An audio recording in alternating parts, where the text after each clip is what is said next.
আসসালামু আলাইকুম ওরহমতুল্লাহি ওবরাকাতু আলহামদুলিল্লাহি রব্বিল আলামিন ওসসালাতু ওয়াসসালামু আলা সাইয়্যিদিল আমবিয়াই ওয়া আশরাফিল মুরসালিন নবিয়িনা মুহাম্মদ ওয়া আলা আলিহি ওয়া সাহবিহিল মায়ামিন ওয়া বাদ। দর্শক মণ্ডলী, সুন্দর এই সময় বিশ্বের যে প্রান্ত থেকে আপনাদের প্রিয় চ্যানেল দেশ টিভির পর্দায় আমাদের সাথে যুক্ত হয়েছেন সকলকে আন্তরিক মোবারকবাদ, প্রীতি এবং শুভেচ্ছা জানিয়ে শুরু করছি জনপ্রিয় ইসলামিক আয়োজন ইসলামী জীবন ও জিজ্ঞাসা।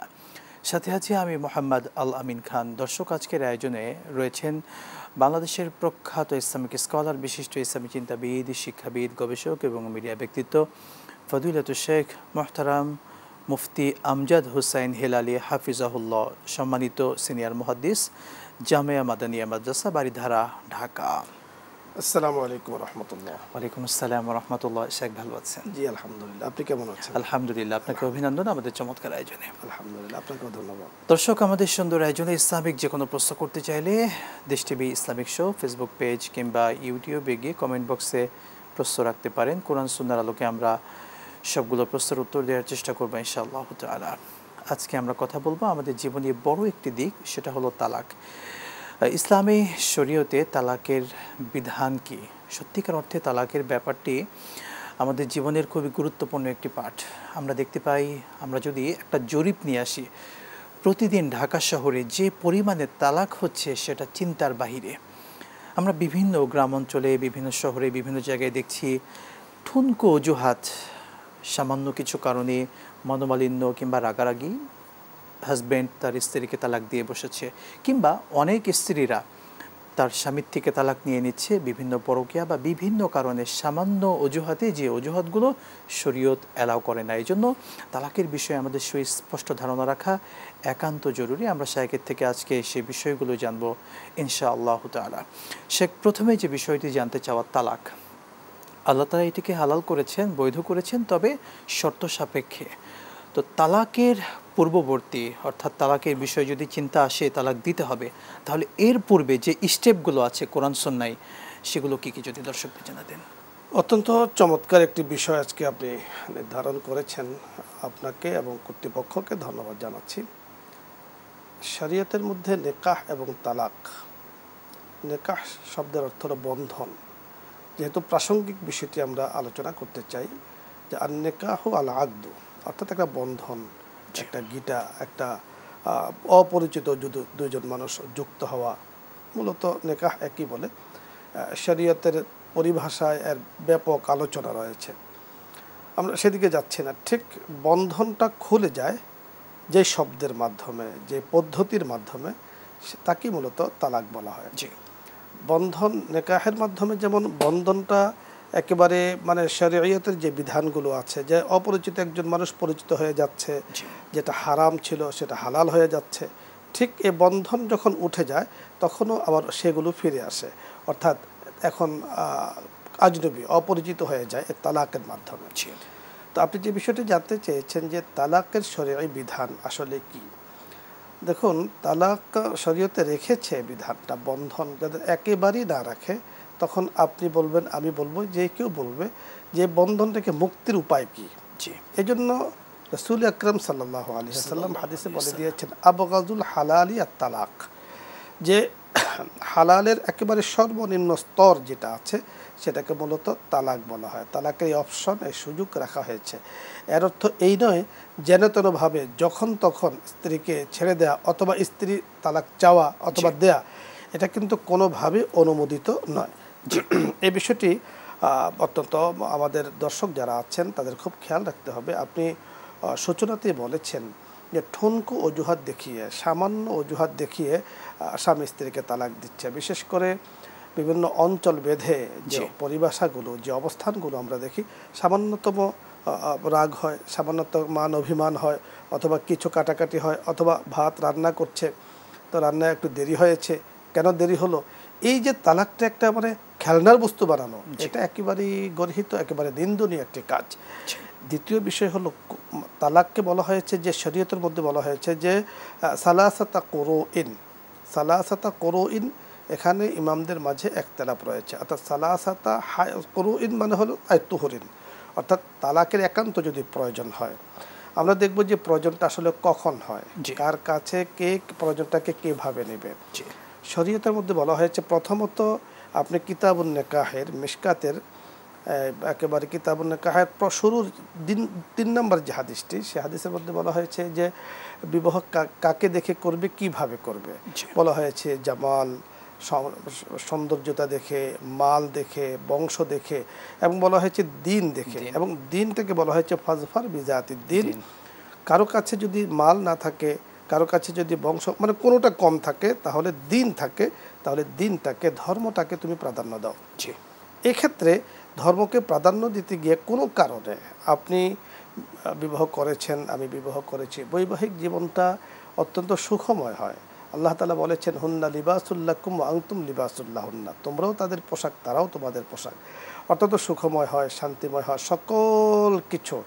এই জায়গাতে যদি দিনের কোনো জায়গাতে ত্রুটি হয়, অর্থাৎ দিনের কথাগুলো মানছে না, শুনছে না, শরীয়ত মোতাবেক চলছে না, ব্যক্তিত্ব, তারপরে সামাজিক অবস্থান, সকল কিছু একেবারে যখন একেবারে জলাঞ্জলি যায়, সকল কিছু যখন এখানে মানে হার মানছে, একটা পর্যায়ে তখন বলা হয়েছে যদি তুমি তাকে একবার ছেড়ে দিতে চাও তাহলে তাসরিহুম বিইহসান, অর্থাৎ শরীয়তের পদ্ধতি অবলম্বন করে তালাক দাও। শেখ, এই যে পদ্ধতিগুলো শরীয়তের তালাকের ক্ষেত্রে যে পদ্ধতিগুলো আছে সেটা যদি দর্শকদেরকে একটু ক্লিয়ার করতে। হ্যাঁ, পদ্ধতির কথা বলা হয়েছে যে তাসরিহ বিইহসান। প্রথমত বলা হয়েছে যে এক তালাক দেয়া, এক তালাক, অর্থাৎ সে কোনোভাবে নিয়ন্ত্রণে আসছে না।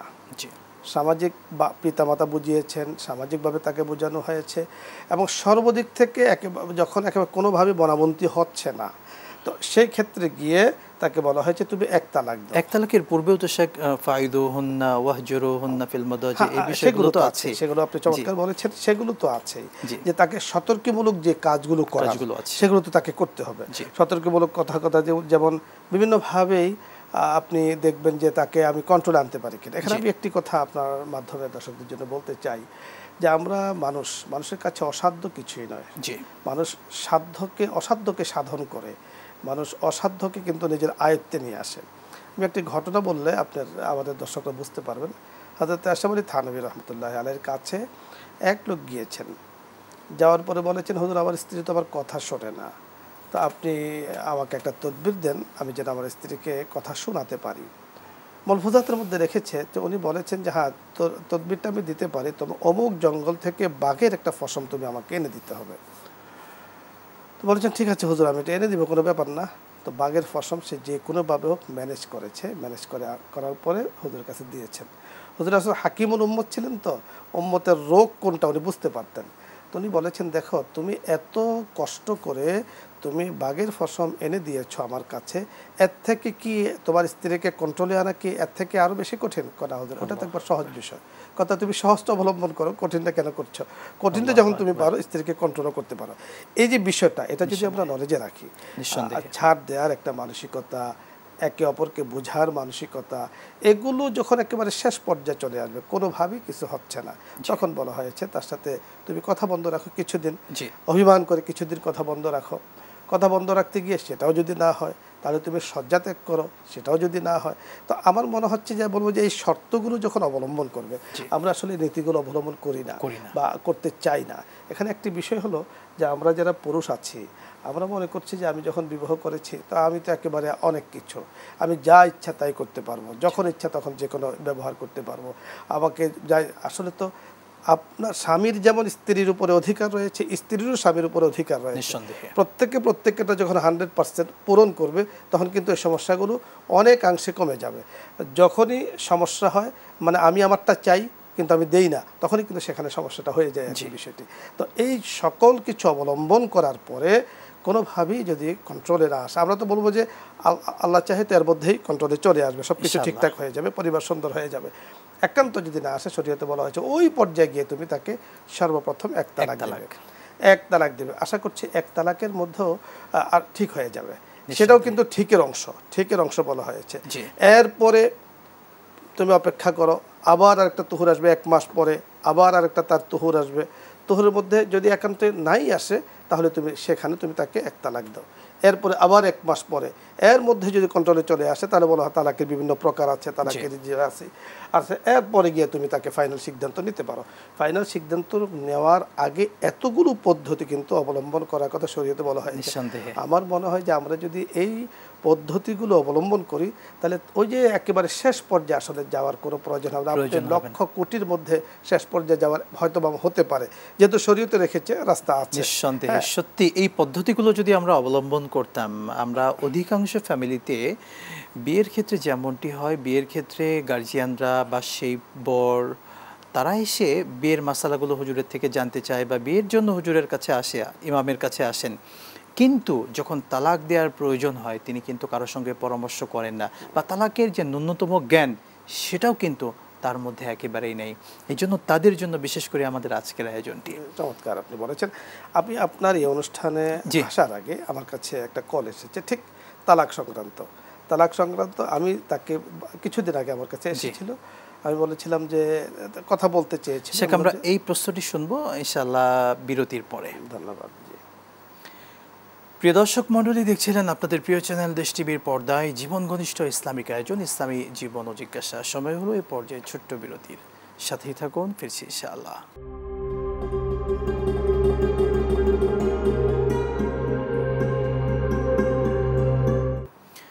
বিরতির পর আরও একবার স্বাগত জানাচ্ছি আপনাদের সকলের প্রিয় চ্যানেল দেশ টিভির পর্দায় জনপ্রিয় ইসলামিক আয়োজন ইসলামী জীবন ও জিজ্ঞাসায়। দর্শক মণ্ডলী, আজকের সুন্দর আয়োজনে আমাদের ইসলামিক বিভিন্ন প্রশ্নের উত্তর দিচ্ছিলেন বাংলাদেশের প্রখ্যাত ইসলামিক স্কলার মুহতারাম মুফতি আমজাদ হোসাইন হেলালি হাফিজাহুল্লাহ। আমরা শায়খের কাছে আরও একবার ফিরে যেতে চাই। আমরা কথা বলছিলাম আমাদের জীবনের বড় একটি পার্ট বিবাহ, এবং বিবাহ যেটার মাধ্যমে ছিন্ন হয়ে যায় সেটা হলো তালাক। সেই তালাকের বিষয় নিয়ে আমরা কথা শুনছিলাম।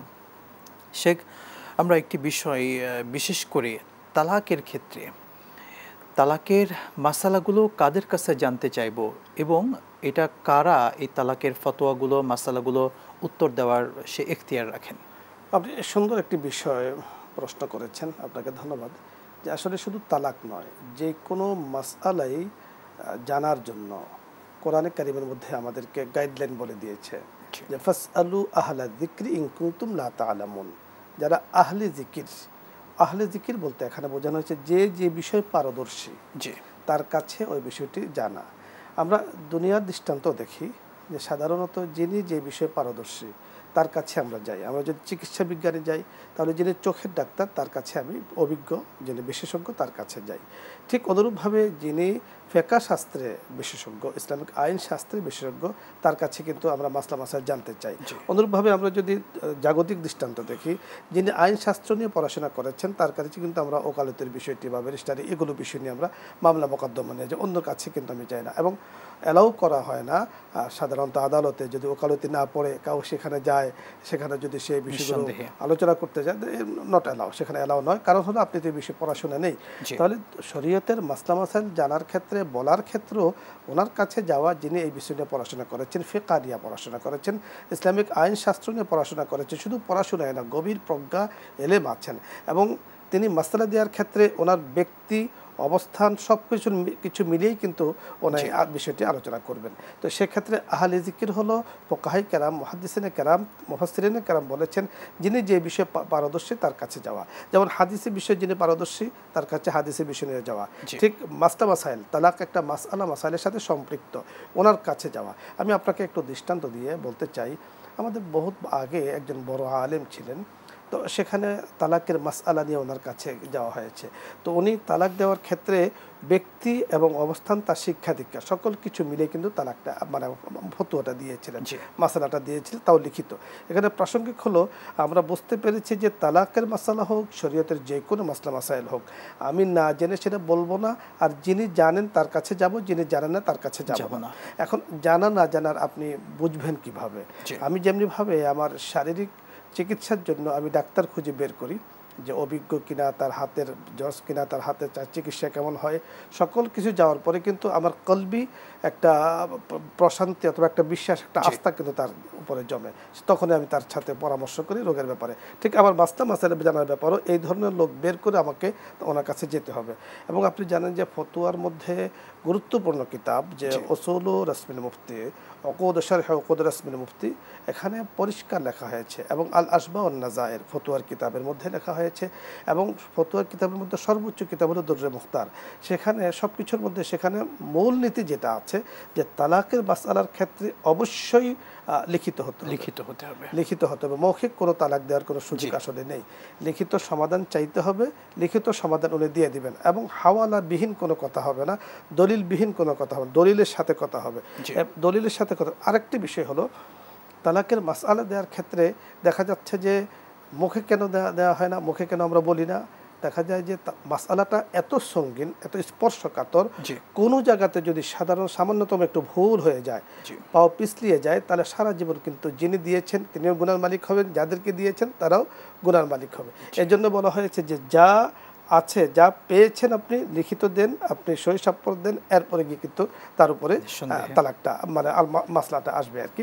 সুতরাং আমরা দেখেছি আমাদের সমাজে একটা প্রচলন আছে যে রোগীর থেকে ডাক্তার বেশি। ঠিক মাসলা দেওয়ার ক্ষেত্রে দেখা যায় যে মানে কি বলে মুফতি সাহেবের অভাব নাই, মাসলা দেওয়ার লোকের অভাব নাই। একজন একটা মাসআলা জিজ্ঞেস করেছেন খতিব সাহেবকে, উনি বলার আগে আরও 10 জনের মাসআলা বলতেছেন, উনি জেনেও বলতেছেন, না জেনেও বলছেন। ঠিক দেখা যাচ্ছে যে একজনের দাঁত ব্যথা হয়েছে, কতজন কত পরামর্শ দিয়েছেন, সত্যিকার অর্থে জেনে কথা বলতে হবে। এবং তালাকের ক্ষেত্রে আমরা এটা সুস্পষ্ট হলাম, লিখিত মাসআলা হতে হবে। এবং আমরা যদি সহজ ভাষায় বলতে পারি, যেখানে দারুল ফিকহ রয়েছে, অর্থাৎ আমরা বুঝতে পারি যে এই প্রতিষ্ঠানে ফিকহের গবেষণা হয়ে থাকে, এমন জায়গায় এই সংক্রান্ত মাসআলাগুলো লিখিতভাবে উত্তর চাওয়া উচিত, প্রশ্ন করা উচিত, উত্তর কিন্তু লিখিতভাবে আসবে। শুকরান, জাযাকাল্লাহ। সেটা আমাদের সমাজে যেটা খুবই কমন তালাকের ক্ষেত্রে, স্বাভাবিক রাগের মাথায় 3 তালাক বা অনেক তালাক দিয়ে ফেলে, বলে যে 1 2 3 বা অনেক তালাক দিয়ে ফেলে। এই যে রাগের মাথায় একসঙ্গে 3 তালাক বা একাধিক দিচ্ছে, এটা সত্যিকার অর্থে এটা কার্যকর স্বাভাবিক অর্থে হয়ে যায় কিনা? স্বাভাবিক অর্থ তো নিঃসন্দেহে হয়ে যায়। জি, স্বাভাবিক অর্থে হয়ে যায়। কারণ বলা হয়েছে প্রথমত এই কাজটি নিষেধ, নিঃসন্দেহে। যদি একান্ত প্রয়োজন হয় যে কাউকে স্ত্রীকে, ওই যেগুলো আমরা বিরতির আগে বলেছিলাম, কারণ থাকতে হবে, সকল কিছু মানার পরে, সকল কিছুর প্রতি ভ্রুক্ষেপ করার পরে, সকল কিছু প্রয়োগ করার পরে একান্ত যদি সেই জায়গায় যেতে হয়, শরীয়তে বলেছে তাসরিহুন বিইহসান, অত্যন্ত খুব সুন্দরভাবে তাকে যদি রাখো, সুন্দরভাবে রাখো, তাকে যদি বিদায় দাও সুন্দরভাবে, সুন্দর এবং শরীয়ী পদ্ধতিতে। সেটা হলো 3 মাসে 3 বিষয়, যেটা আমরা বলেছি সালাসাতা কুরুইন, সালাসাতা তুহুরিন, হাইজিন, লম্বা চড়া সেখানে আলোচনা আছে। এই ছাড়া বলা হয়েছে যে এক শব্দে যে রাগের মাথা, এখানে আপনাকে মনে রাখতে হবে, আমরা যে বিষয়টি মাঝে মাঝে আমরা কি বলে মোকাবেলা করি, মাঝে মাঝে যেগুলো আমাদের সামনে আসে, যে হুজুর রাগের মাথা তো তালাক দিয়ে দিয়েছে, এখন স্ত্রীর কি বলে বাচ্চা তো 3টা 4টা বাচ্চা, আমার সংসারটা তো ভেঙে যাবে, সংসারটা আমি করতে চাই। তো ঠিক এই যে অনুভূতি আপনার ভেতরে জাগ্রত হয়েছে, এটা আগেই জাগ্রত হওয়া দরকার নিঃসন্দেহে। আরেকটি বিষয় হলো রাগ উঠলে সব জায়গা, অন্য সকল জায়গা বাদ দিয়ে এই সেক্টরে এসে উনি আক্রমণ করেন, কারণ উনি মনে করছেন আমি তো তালাকের মালিক, সুতরাং বারবার তালাক দিতে বলতে থাকে, শয়তান থেকে বেশি আরো উস্কানি দেয়, তাকে আরো উস্কানি দেয়, আর সেগুলো সে বলতে থাকে। এই জায়গাটা বাদ দিয়ে তুমি শাসনের জন্য বলো, তুমি তাকে কি বলো সতর্ক করার জন্য বলো, তুমি তাকে যেভাবে বলো, অন্য অনেক শব্দ আছে, শরীয়ত সেগুলো কিন্তু বলে দিয়েছেন। এবং আপনি দেখুন তালাক তো 2 প্রকার, একটা হলো মানে সরিহি তালাক, তালাক প্রসিদ্ধ একদম স্পষ্টভাবে স্পষ্ট কথাই যেটা, আরেকটি হলো তালাকে কিনায়া বলা হয়, আলফাজে কিনায়া যেগুলো আছে সেগুলো তো প্রয়োগের, এগুলো তাকে সতর্ক করার কিন্তু একটা মাধ্যম আছে।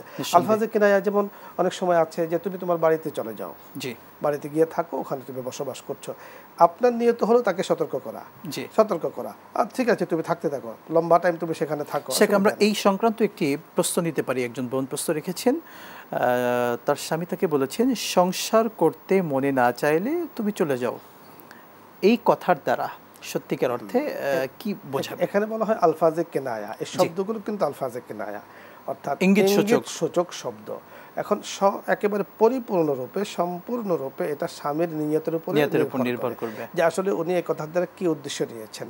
উনি যখন বলেছেন তখন উনি কি নিয়েছেন, যে তুমি ওখানে যাও, তাকে সতর্কমূলক বলেছেন, তুমি সেখানে যাও, তুমি অবস্থান করো, তুমি ভালোভাবে থেকে সুন্দরভাবে একদম ফ্রি মন নিয়ে তুমি আবার আসো, তার নিয়ত যদি এটা থাকে তালাক হবে না। হ্যাঁ, তার নিয়তে যদি আলফাজে কিনায়াত দ্বারা যদি নিয়তে তালাক হয় এবং তাকে সে যদি পরিষ্কার বলে হ্যাঁ আমি এর দ্বারা ওইটাকে উদ্দেশ্য নিয়েছি, তখন কিন্তু তাও হবে 3 তালাক হবে না, তাও 1 তালাক হবে। সতর্কমূলক 1 তালাক হবে, তখন 3 তালাকের কোনো সুযোগ নেই। শেখ, গুরুত্বপূর্ণ একটি পয়েন্ট, আমাদের বিয়ের কাবিননামায় 18 নং ধারায় অধিকার বলে স্ত্রী যদি তার স্বামীকে তালাক দিয়ে দেয় সেক্ষেত্রে এটা বৈধ হবে কিনা? আমি এই বিষয় নিয়ে আমি কথা বলার আগে যদি আমি শরীয়তে স্ত্রীকে কি অধিকার দিয়েছে সেটা নিয়ে আমি কথা বলতে চাই। এটা হলো রাষ্ট্রীয় একটি বিষয়, যেটা আপনি প্রশ্ন করেছেন যে রাষ্ট্রে তাকে অধিকার দিয়েছে কিনা। তো রাষ্ট্রীয় বিষয় তো রাষ্ট্রে অনেক কিছুই আছে যেটা রাষ্ট্র তার রাষ্ট্রের সৌন্দর্যের জন্য অথবা রাষ্ট্রকে সাজানোর জন্য সে প্রয়োগ করে। শরীয়ত আসলে স্ত্রীকে খোলার অধিকার দিয়েছে। একান্ত যদি তার বনাবন্তি না হয় তাহলে স্ত্রীকে বলেছে তুমি তাকে প্রস্তাব দাও যে এই বিনিময়, তখন স্ত্রী কিন্তু স্বামীকে দিতে হবে এই বিনিময়ে তুমি আমাকে ছেড়ে দাও, তুমি আমাকে মুক্তি দান করো। তার মানে বোঝা গেল যে তালাকের মালিক কিন্তু সম্পূর্ণ স্বামী, তালাকের মালিক কিন্তু স্ত্রী নয়। স্ত্রীকে বলা হয়েছে যদি তুমি একান্ত যেতে চাও তাহলে তুমি তাকে প্রস্তাব পেশ করো, সে প্রস্তাব গ্রহণ করলো, এটাকে বলা হয় খোলা পদ্ধতি। এভাবে তুমি তার সাথে একটা মানে কি বলো মিলমিশ করতে পারো, তার সাথে একটা চুক্তি করতে পারো, মিলের একটা চুক্তি। শরীয়ত কিন্তু এটা দিয়েছে। এবং আমি যখন দেখবো যে আমি শরীয়তের মাসআলা আমি প্রয়োগ করতে যাই তখন আমি অবশ্য শরীয়তটাকে সামনে রাখবো, শরীয়ত তাকে কতটুকু অধিকার দিয়েছে আমি সেটাই বলবো। শুকরান, জাযাকাল্লাহ। এটা খুবই গুরুত্বপূর্ণ এবং স্পর্শকাতর একটি বিষয়। সত্যিকার অর্থে তালাকের বিষয়ে আমরা দর্শকদেরকে এটাই বলতে চাই, আমরা সরাসরি সুস্পষ্ট জ্ঞান নিয়ে এই তালাকের বিষয়ে আমরা সামনে এগোবো, বা যদি একান্ত নিজে না জানি কোনো বিজ্ঞ আলেম তাদের পরামর্শ নিয়ে যদি তালাকের বিষয়ে কোনো স্টেপ নিতেই হয় বিজ্ঞ আলেমের পরামর্শ নিয়ে তারপরে আমি এদিকে আগাবো। এছাড়া একসঙ্গে যে 3 তালাক দেওয়া এটা সত্যিকার অর্থে এক তো গুনার ভাগিদার হচ্ছি এবং সংসার একেবারে সামান্য কথায় কিন্তু নষ্ট হয়ে যাচ্ছে। আল্লাহ তাআলা আমাদেরকে বোঝার তৌফিক দান করুন। আমিন। শেখ, আপনাকে অসংখ্য ধন্যবাদ। প্রিয় দর্শক মণ্ডলী, ইসলামিক যে কোনো প্রশ্ন করতে আমাদের আজকের এই সুন্দর আয়োজনে আপনারা প্রশ্ন করুন দেশ টিভি ইসলামিক শো ফেসবুক পেজে কমেন্ট বক্সে। আল্লাহ তাআলা আমাদেরকে বোঝার তৌফিক দিন। আমিন। বিদায় নিচ্ছি। আসসালামু আলাইকুম ওয়া রাহমাতুল্লাহি ওয়া বারাকাতুহু।